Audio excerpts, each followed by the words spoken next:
Another thing we can do, it's one of my favorite things to check for problems, is to look at histograms of the whole brain data values for each participant. This can reveal lots of problems. So what should we see if things look good? So this is a histogram of 2 participants, and the histogram reflects all the values across the entire brain. So on average, these contrast values should really usually be centered on 0. It's unclear whether the entire brain really is ever activated by a task or deactivated by a task. So the histogram should be centered on 0. And the scale on the x-axis here is arbitrary. That's the actual values in the contrast images, and that depends on a number of factors. But if we've treated all the participants the same, the scale should be the same. And that's really important. So we should see the histogram should look roughly similar across participants. There should be a lack of dramatic skewness. We might get some positive or negative skew if there's a lot of real activation across many brain areas. But in general, across the whole image, we shouldn't be able to see any dramatic skew. So now let's look at all 30 of our subjects here. And as we can see, many of them look a little funny, and this is fairly typical. These are imperfect images, and a lot of times when we see shifts away from 0, we see it on a whole image basis. So I wouldn't trust activation or deactivation for a single subject very much at all. And we do see some skew here. And what I've done here is flagged our problematic subjects from before, and it looks like 6 and 16 have some of the most problematic histograms, especially, again, subject 16. There seems to be something very funny happening where a lot of the brain is deactivated very strongly relative to other participants. And this is probably strong enough that that's really not within the physiological range of what you'd see for people. So this is probably an artifact. Now we can examine the predictors themselves, or the regressors. And on the top panel here, you see a plot of just the raw reappraisal success scores, that's our predictor, against the subject number. And then the bottom, we see a plot of the leverage of each of those observations. So leverage is the weight that a variable has on the regression slopes due to the design itself. And this, so extreme values far out on the x-axis have high leverage. And this interacts with extreme data values when I observe the brain activity. If that's also high, there's a multiplicative increase in influence over the regression line. So values that have high leverage and unusual brain data are potentially very problematic for a regression. We can identify leverage by looking at the hat matrix, which is this matrix. It's the matrix that you would multiply by the data to produce the fitted responses. And the diagonals of that matrix are the leverages, or as I described before. So what we see here is the subjects with the most extreme values on reappraisal success are subjects 16 and 18, and indeed both those subjects have very high leverage values. So subject 16 is interesting because it has extreme values in the brain data across the brain, some very unusual, probably artifacts, and it's got high leverage. So this is really a potentially problematic case. So now we'll run the regression.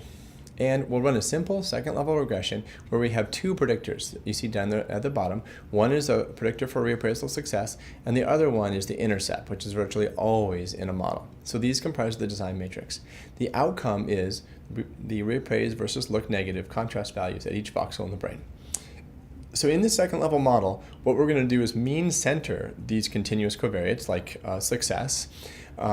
And what that allows us to do is to interpret the regression maps both for the success regressor and for the intercept. And when we mean center success, the intercept is interpretable, and it's interpreted as the average contrast value at the average level of success across the group. So that's a really sensible way of looking at group activation in the contrast. Okay, and this is really especially useful when I have a brain area that's both activated in a contrast and the degree of activation is correlated with a predictor that I'm assessing. And if I just assess the intercept by itself, then all of the individual differences are going to be noise. But if I assess the intercept, the average contrast value, when I'm controlling for the covariate, reappraisal success, then the statistic values can get stronger because I'm explaining a known source of variance. So here, this is mean 0 then. The intercept then estimates the average activation. So now let's look at the regression results. What we see in the top map is the reappraisal success predictor. So there are positive correlations with success across a number of brain areas there, in the prefrontal cortex and others. And on the bottom map, what we're seeing is the average reappraised versus look negative contrast value controlling for success. And we see large increases in the medial prefrontal cortex, lateral prefrontal cortex, and other areas, as expected. I'll show you that soon. So now let's examine these regression results more carefully, and we'll look for negative controls. These are findings that shouldn't appear in the brain if the test is really valid. So it can be indicative if we find some spurious findings that we know are spurious of artifacts or whole brain shifts that are systematic or too consistent across individuals. And if this is the case, then localized results might not be interpretable. So a really simple strategy that we'll use here is to look for values outside of the brain or in the ventricle spaces at a liberal threshold, 0.05 uncorrected, let's say. So here's the map at 0.05 uncorrected, everything colored there. And what do we see? Well, we don't see any egregious incursions into white matter CSF. There's many things sort of at the border that might be reasonable. We can also then average the values within all the gray matter voxels, all the white matter voxels, and all the CSF voxels in our standard brain. And if we see systematic deviations from zero, that might be a sign that there's whole brain activation or deactivation where we really don't expect to see anything. And that could be a sign of problems as well. And here we don't really see any strong systematic deviations from zero, so we'll proceed ahead. Next, we'll look at positive controls. And positive controls are conditions in which I know I should see a finding if the test is valid. So this can help us test whether our findings are plausible and we've done all the steps right leading up to this point, which are many. One way we can evaluate this is to ask whether our results here for this contrast match the prior literature.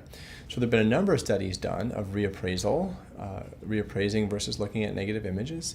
And we can go to neurosynth.org here on this website, and we can pull up an automated meta-analysis of 161 studies of emotion regulation. And you see those here. So now we can download that map and we can compare it to our brain results. So here's our results on the top, and on the bottom are the meta-analysis results from neurosynth.org. They don't separate activations and deactivations, so we'd actually expect to see the amygdala to be deactivated, so we'll ignore that for now. But we should see increases in activity in the frontal cortex and all the other regions pretty much that you see there. So this comparison, what does it tell us? Well, we don't expect these maps to look identical, after all, but it shows us that activation in many brain areas in our study, it does match fairly well what's expected based on prior work. And this includes then increases in the dorsal anterior cingulate, the ventromedial PFC, the ventrolateral prefrontal cortex, the SMA and pre-SMA, and other regions as well. So finally, we'll examine our regression results for resistance to outlier influences. So I made a big deal before about subject 16 being a particular problem.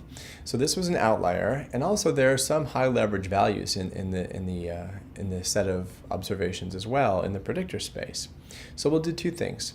We'll refine the analysis by removing subject 16 to compare, and we're also then going to rank our success scores. So now instead of a Spearman's row, instead of a Pearson's R correlation, we'll be doing a Spearman's row against the brain values. Now this is before the reappraisal success predictor and the average contrast activity. And here is after making our adjustment. So what do we see? Well, the average response to contrast activation is similar, but there's less activity predicting success. So we might be more suspicious that some of that activity is spurious, or at least it's related to the way I scaled the data and the inclusion of this one particular very influential person. So some of the key areas, though, hold up, like activity in the subgenual anterior cingulate and nucleus accumbens, in the cingulate isthmus and superior cerebellum, in the prefrontal cortex. So we might conclude that we have more confidence in reporting those regions because they hold up in both analyses. So now let's go back to our checklist and wrap up. We've talked about looking at the brain data, including issues of orientation and coverage, alignment and scaling of the image values across subjects. We talked about looking for outliers in terms of which subjects might be outliers, in terms of other extreme values in the brain that might require some fixes or signal some artifacts. We've looked at the predictors themselves, and particularly the leverage of these predictors. And we've looked at the regression results. And we've established some negative control conditions and examined them. We've established at least one positive control condition and verified that there's activation there. And we've looked at resistance to outliers based on our examination of the assumptions and the data distribution. So that wraps up practical analysis.